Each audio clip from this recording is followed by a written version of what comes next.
Hello and welcome to the new Yankee workshop, Season 1, Episode 12, The Writing Desk. After looking through the offerings of a country store, Norm finds the inspiration to build a small lock and key style writing desk which was popular 200 years ago. Any viewer who has ever struggled with box joints or dovetails won't want to miss this program. These fine woodworking details are what give this simple piece its elegant character. Norm crafts two versions of this piece, one out of antique chestnut and one out of cherry, to ensure that viewers at home will be able to master these woodworking techniques. Enjoy!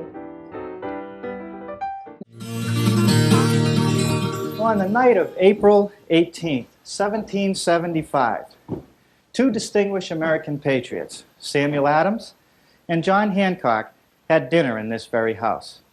And then a little bit later, around midnight, they were interrupted by Paul Revere, who was riding up the street to tell them that the British were coming.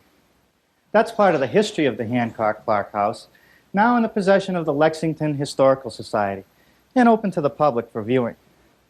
And we're here today to look at one of their prized possessions, this slant-top desk on frame. And it's even thought that George Washington himself sat at this desk and did some work. But now I'd like to show you how I built this slant-top desk. When it came time to design our desk, I chose a slant front desk. And this is nice because I can close it up when it's not being used to hide anything from public scrutiny. Also, I chose maple, which is a good hard writing surface. And to make the desk elegant, I set it up on its own frame. Now the frame has 4 tapered legs. And I need to put a mortise in each leg to accept the rails. And I'll do that over here on the drill press. Now I've set up the drill press with a mortising attachment, which is really just a drill bit that fits inside a square chisel, so that as you pull down on the drill bit, a hole gets drilled and then the chisel will remove the rest of the material. Now each leg has one straight corner, the outside corner. And then the other sides are slightly tapered. And what you have to remember is that the taper is on the mortise side of the leg. Now to make the taper, I'm going to use my tapering jig, which is just 2 pieces of wood with a hinge as a pivot. And then back on the other end, there's a little stop to put the wood up against, and an adjustable feature which really gives me an infinite number of tapers. Now I have to remember that the taper is not going to start right up at the top here. I want it to start about 4.5 inches down so I have a nice square surface for the rails to come into. So a little bit of sanding will help smooth up these surfaces and remove any burn marks caused by the ripping operation.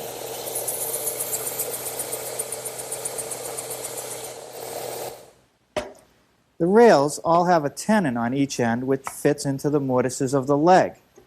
And if you look at the rail from the end, you see that the tenon is perfectly centered. And the first cut that I want to make is this shoulder cut right here. So I've set up a gauge block to give me the correct length of the tenon, and with the blade at the right height, I'm ready to go.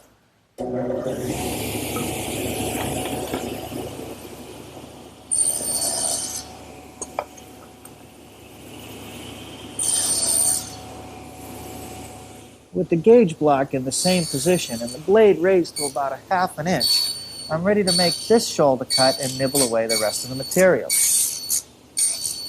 A little yellow carpenter's glue on the tenon. We can assemble one of the corners here, the leg.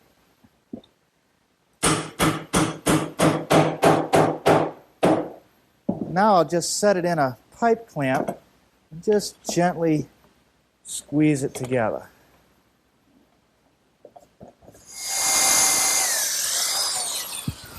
Now these holes are for some little dowels which will act as pins just to hold it all together.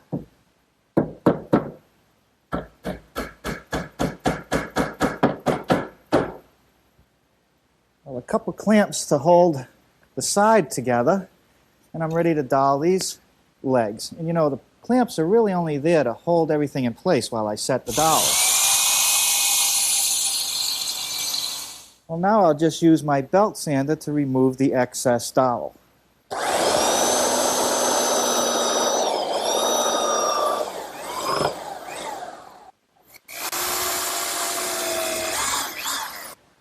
that takes care of the frame, and now I'm ready to start working on the desk top. And the first thing I want to do is make this pine frame, which not only supports the drawer, but is also part of this slide-out mechanism, which holds the writing surface in place.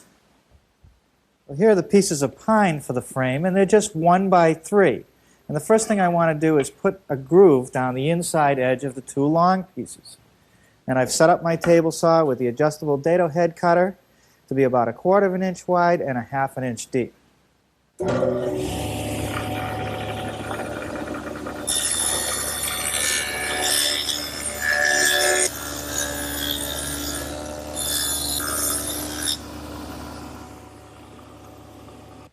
Now the short end pieces have a tenon, which fits into that groove, like that.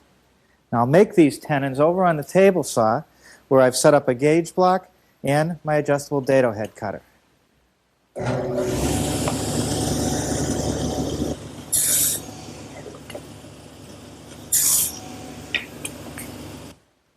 frame is held together using a little bit of yellow carpenter's glue and some brads to hold the corners.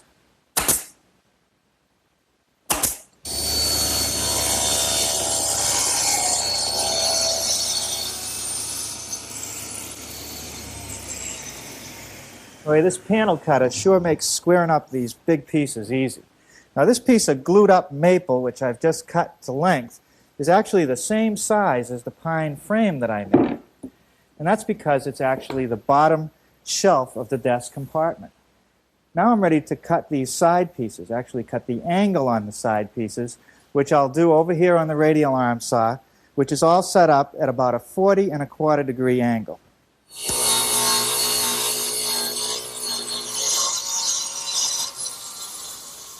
Didn't quite cut all the way through, so I'll just finish it with my back saw. If I wet this a little bit here, I think I can show you the next feature. The side panels have 2 dados, one at the top here for the bottom shelf, and one down here for the pine frame. Now the first one I'm going to do is for the shelf, and I've set up the table saw with the adjustable head dado cutter, and I'm ready to go.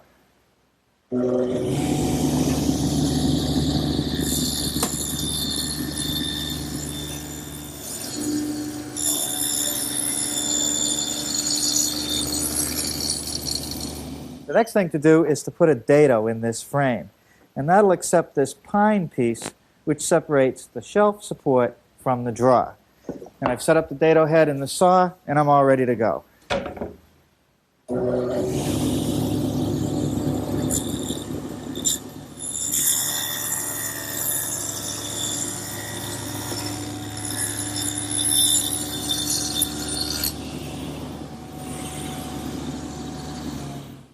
Now with the desk set on its back, I want to show you another detail. In that separator piece, there's a slot, and that's for a screw to ride in, and that controls the distance that the shelf support comes out.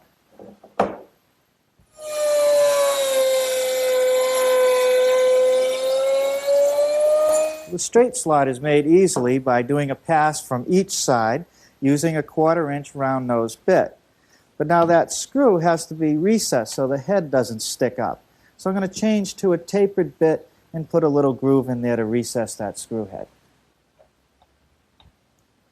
Now this whole assembly gets set in the groove of the pine frame. First a little glue, and then I'll secure it with some more drywall screws. Okay, that takes care of that subassembly. And now I want to start working on this top shelf. And I'm going to take this glued up blank that I have and put this bevel right here. And that lines up with this side slope. And if you remember, that's 40 1/4 degrees. And the table saw is all set up to do that.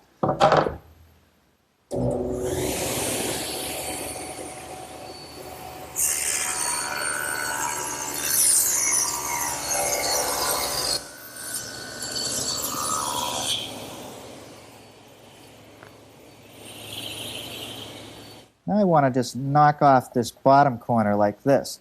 So I'll leave the blade at the same angle, and I've moved the fence just a little bit further away.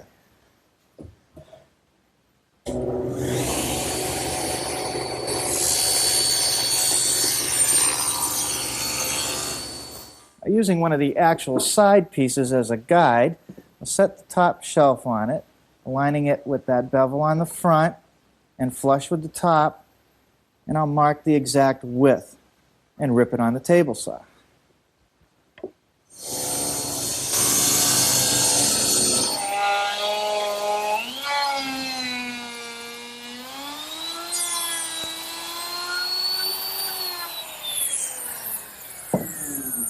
Well, good morning. I've got started on those rabbets, and this is the back edge of one of the side pieces. And note that I've stopped about 3/8 of an inch short of the top, and that's because I don't want the rabbit to show on the top edge of the desk. Now over here, I've set up my dovetailing jig, and this is the top piece, and this is one of the side pieces. And by following this plastic guide, using my router with a dovetail bit and a little collar, I'll get perfect dovetails every time.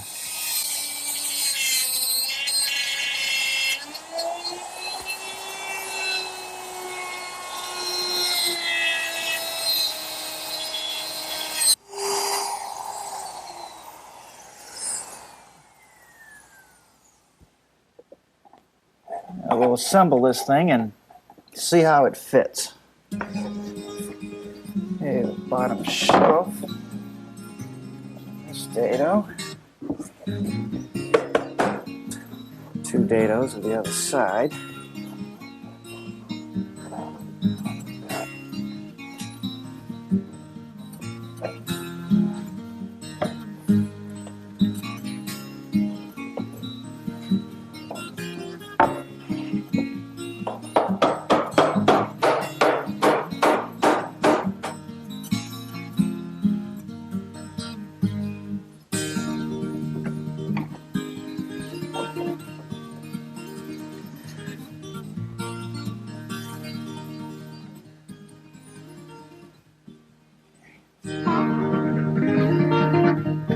Okay, now the top, I'm not going to glue this yet or drive it in all the way. I just want to set it in place to make sure the case is properly aligned. Well, now I'm ready to start working on all these compartments. And these vertical pieces are set into dados at the bottom and at the top, much like these you see on the horizontal pieces. What I've done first is all the layout on the shelf, and using a nice straight edge, which is clamped in place so that the router can ride against it, I'll plow out each groove using a 1/2 inch mortising bit.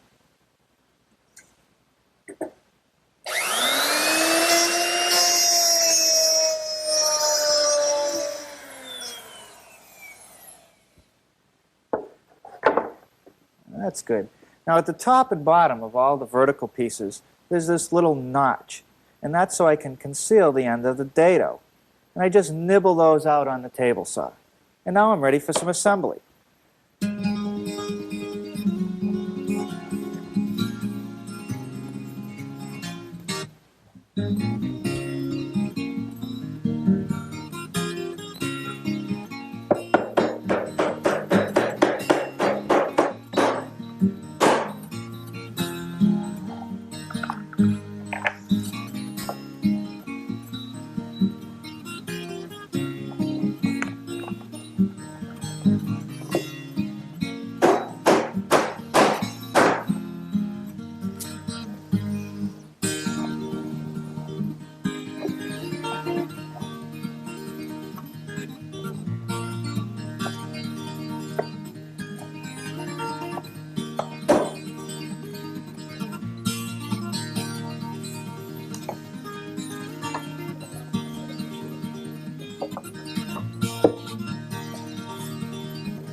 Boy, you can never have enough clamps for a project like this.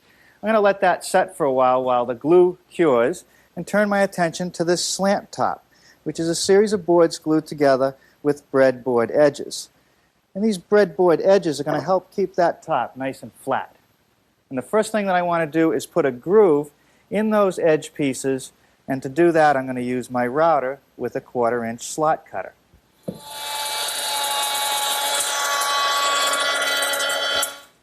Okay, now I need to make a tongue on the end of these glued up boards. And I'll do that using the router with the same bit, except I have to adjust my base.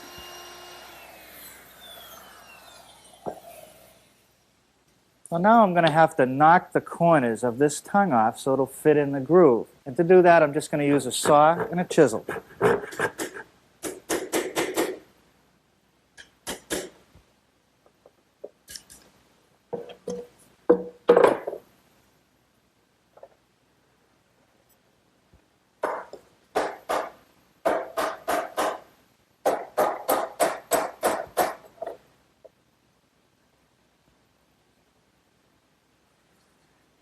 Set this aside, and I think the glue is dry enough to take the clamps off this case and start working on the face frame.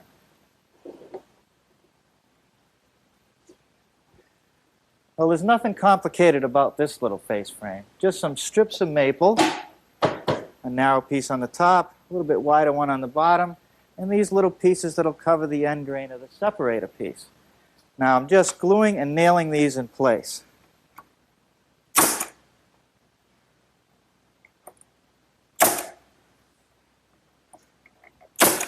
Well, now for the lid support. Because I don't want to see the end grain on these pieces, I'm going to add this little T molding right here on the front of it. I'm going to make that first.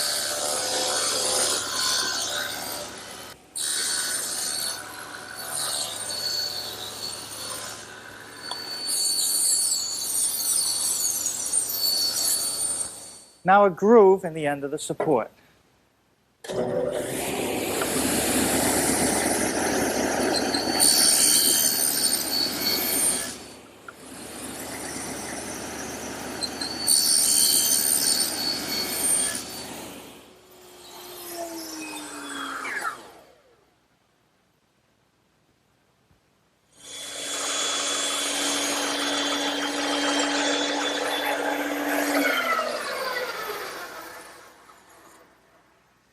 Well, this little notch in the support piece will stop against that piece I made earlier.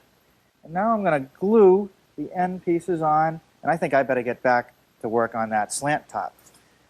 Now, on the inside of my slant top, the top edge and the sides have a rabbet, and it's beveled a little bit so that I don't have a real sharp edge here to lean on. And it also gives me a nice lip to close the top against. I'll make that beveled rabbet using a 22-degree beveling bit. And because I want to remove just a little bit of material at a time, I'll have to make several adjustments.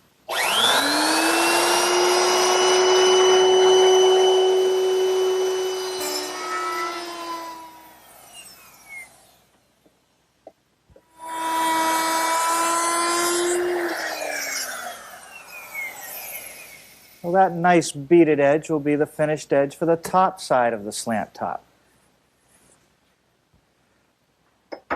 Now there's some hinges that secure the shelf and the top. And I want to mortise those in, make them flush. So I've made a little jig to guide my router, and the router is equipped with a 1/2-inch mortising bit. Watch.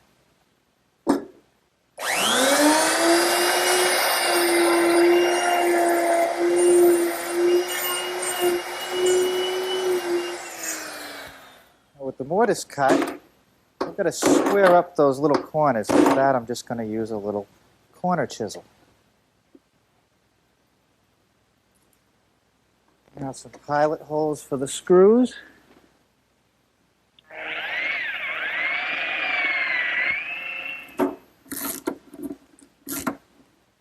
Now a piece of 1/4-inch maple plywood, which I'll attach with my brad tacker.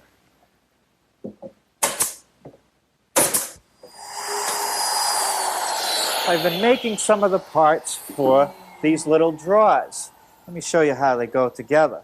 The sides are dovetailed into the front, just like I did on the top of the case. Then I put a 1/4-inch groove in the sides and the front over on the table saw, and that's for this plywood bottom. Then I put 2 more dados at the back edge on the table saw for the back piece, which fits in like this. I glue and nail these together, and that takes care of the little drawers. Now the large drawer has a rabbeted front on the sides and the top. And I'm ready to do that right over here with my router and a rabbeting bit.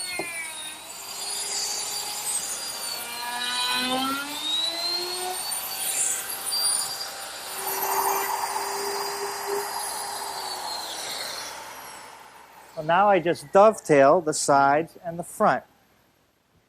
Now I'm going to put a decorative edge on all 4 sides of the drawer front using a 1/4-inch round over bit.